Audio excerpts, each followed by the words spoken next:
কি একটা বিপদে পড়ে গেছি, এখন কি হবে কি করব সেটাই বুঝে উঠতে পারছি না। এই বিপদ থেকে কিভাবেই রক্ষা পাবো তোমরাই বলে দাও। আমি আর পারছি না। আর কানে যন্ত্রণা, সেটা কি যন্ত্রণা সেটা তোমরা যাদের হয় তারাই জানো, তাছাড়া আর কেউ জানো না। সো হ্যালো এভরিওয়ান, কেমন আছো তোমরা সবাই? আশা করি সবাই খুব ভালো আছো, সুস্থ আছো। আমিও এই মোটামুটি রয়েছি, কিন্তু ভালো থাকতে থাকতে মানুষের শরীর কখন যে অসুস্থ হয়ে পড়ে সেটা কেউ বলতে পারে না। তো যাই হোক, চলো সকালটা এই আমার এখন ঠাকুর প্রণাম করে শুরু হলো। আর এখনই ঘুম থেকে উঠলাম। উঠার পরে আমি বিছানা থেকে নামিনি পর্যন্ত তোমরা দেখতেই পাচ্ছ, আমি বসে বসে ওখান থেকে কাঁথা বালিশ ছুঁড়ে ছাড়ে ফেলে দিচ্ছি। আসলে বিছানা থেকে উঠে গিয়ে আমি যদি আবার ঘুরে ব্যাকে এসে কাজকর্ম করব মনে করি, বিছানাটা ঝাড়বো মনে করি, সেটা আর আমার হয়ে ওঠে না এই কাজ সেই কাজে, জানো তো। সেই জন্য আমি ভাবলাম চলো আগে বিছানা ঝেড়ে ফেলি, তারপরে অন্যান্য কাজবাজে যাব।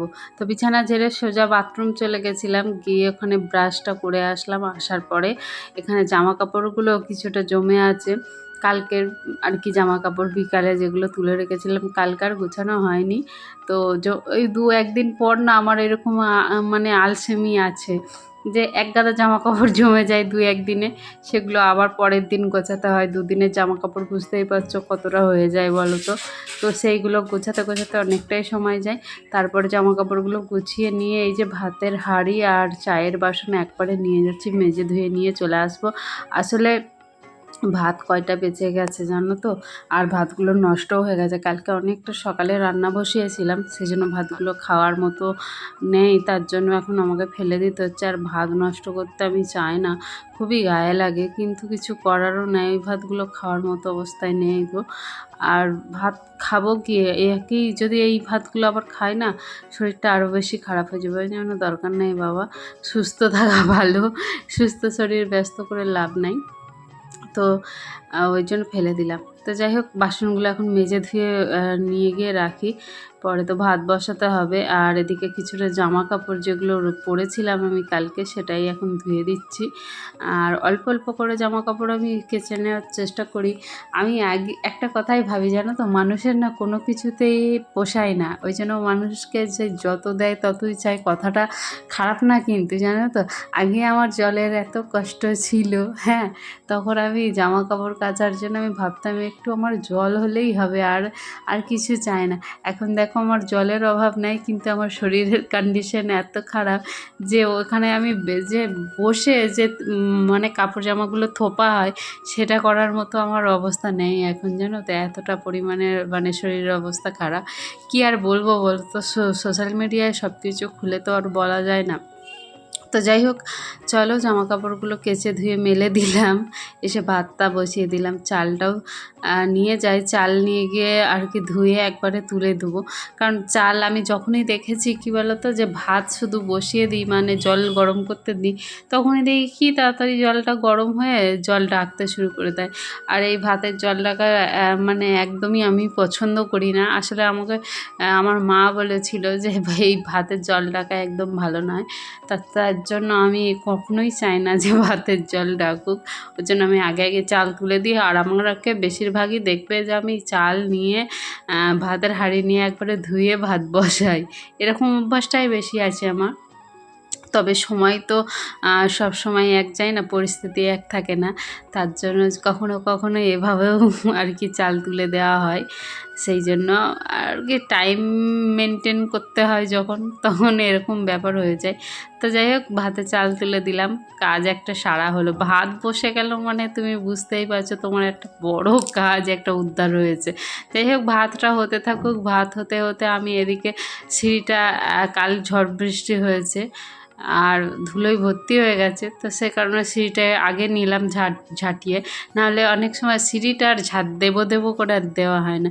তো যাই হোক, চলো এখন আমি ঘরটাও পরিষ্কার করে নিচ্ছি। ঘর বারান্দাগুলো একদম পরিষ্কার পরিচ্ছন্ন করে একবারে মুছে ফেলবো ভাবলাম।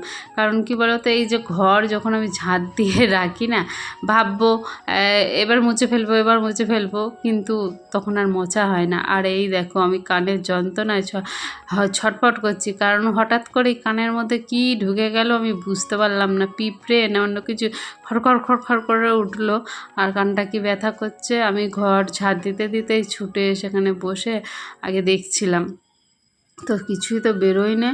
আর কানটা অনেকক্ষণ ধরে খোঁচাখুচি করছি, জানি না কী হলো কে জানে, বুঝতে পারছি না। আর কানে যন্ত্রণা যার হয় সেই বোঝে ভাই। কানের মধ্যে যদি কিছু ঢোকে বা চোখে কিছু পড়ে, দেখবে সূক্ষ্ম একটা জিনিস, একটা চোখের পাতারই লোম, সেটাই যদি চোখের মধ্যে পড়ে, মনে হবে ওরে বাপরে কী অবস্থা, চোখ দিয়ে জল টল বেরিয়ে অবস্থা খারাপ। সেম জিনিস কানে একটা ছোট্ট পিঁপড়ে বা একটা ছোট্ট কোনো কিছু জিনিস যদি ঢুকে যায়, কান দেখবে পুরো ভারী হয়ে থাকে। তো যাই হোক, কাজ তো কখনো থেমে থাকবে না, এখানে তোমার শরীর খারাপই হোক আর যাই হোক।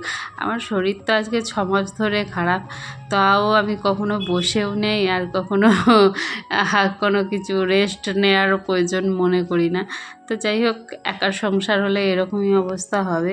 যেমন তুমি একা সব কিছু খাবে, একা থাকবে, ভালো থাকবে, তাই তেমন তো কষ্টভোগ করতেই হবে। সব দিকটা ভালো নেব বললে কি আর হয়? তো যাই হোক, কী আর করা যাবে বলো। আর এদিকে দেখো, এই অভ্যাসটা আমার মায়ের কাছ থেকে শিখেছি।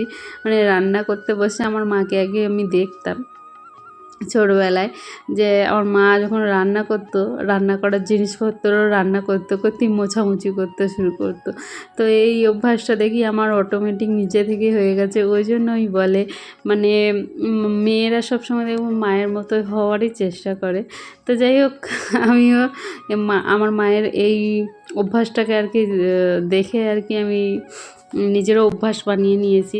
যাই হোক, তারপর চলো, এই যে মাছ নিয়েছিলাম সকালের দিকে, এই লোটে মাছটাকে দেখে না ভক্তি হয় না, কিন্তু খেতে কিন্তু খুব ভালো হয়েছিল জানো তো। আজকে রান্না করেছিলাম আমি, আগের বছরে রান্না করেছিলাম একটা, তখন অনেকটা নিয়ে ফেলেছিলাম, তখন আর বুঝতাম না তো যে এইভাবে রান্নাটা করতে হয়, আর তখন ভালোও লাগেনি। রান্না করতে পারি না আসলে, তো তখন, এখন কিন্তু শিখে গেছি, এখন জানি রান্না করতে, আর ভীষণ ভালো হয়েছিল খেতে। আমি দিয়ে বলছিলাম যে আরেকটু নিলে ভালো হতো। তো যাই হোক, আজকে অল্প করে নিয়েছি, ওটাই ভালো হয়েছে, কিন্তু খুব বেশিও নাই, আর একটা নিলেই আমাদের হয়ে যেত। তো যাই হোক, পরের দিন আনলে পরে আবার নেব। আর এখন মাছ ফাছগুলো ধুয়ে নিয়ে চলে এসেছি, এবার একটু নুন হলুদ মাখিয়ে রাখি। আজকে তো ভেবেছি মাছ দিয়ে হচ্ছে কচু আছে, আর তোমার বেগুন আছে, ঝিঙে, এই সমস্ত আলু টালু দিয়ে একটু পাতলা করে ঝোল। আমার বেশ এই ঝোলটা খেতে বেশ ভালো লাগে। আর এটা যদি এই মাছের বদলে যদি ইলিশ মাছ হতো গো, ও পুরো জমে যেত। তারপরে দেখো, চলে আসলাম এই যে সবজিগুলো কালকে এনেছিল, কাল আর প্যাকেটে করে ফ্রিজে ভরা হয়নি। আমাকে যদি দেখে না এরকম করে রেখেছি, আমাকে গালাগালি দেবে। আর আমার নিজেরও ভালো লাগছিল না, কারণ অত টাকা দিয়ে সবজিগুলো কিনে এনেছে, দেখো আমি কিভাবে বাইরে বের করে নষ্ট করছি। যে কেনে সেই এর মর্মটা বোঝে, তাই না? আমরা তো কিনতে হয় না, তাই এর কষ্টটা আমরা বুঝতে পারি না। তবে আমি বুঝি, কিন্তু আবার অনেক সময় এই যে ভুলে যায় না, নিজের একটা মানে আলসেমি আছে, সেই জন্য আরও এরকম ব্যাপারটা হয়ে যায়। তো যাই হোক, আজকে গুছিয়ে রেখেছিলাম, তারপর সমস্ত কাজ গুছিয়ে আমি স্নানটা সেরে আসলাম। চলো, এবার তো ভাত খেতে হবে।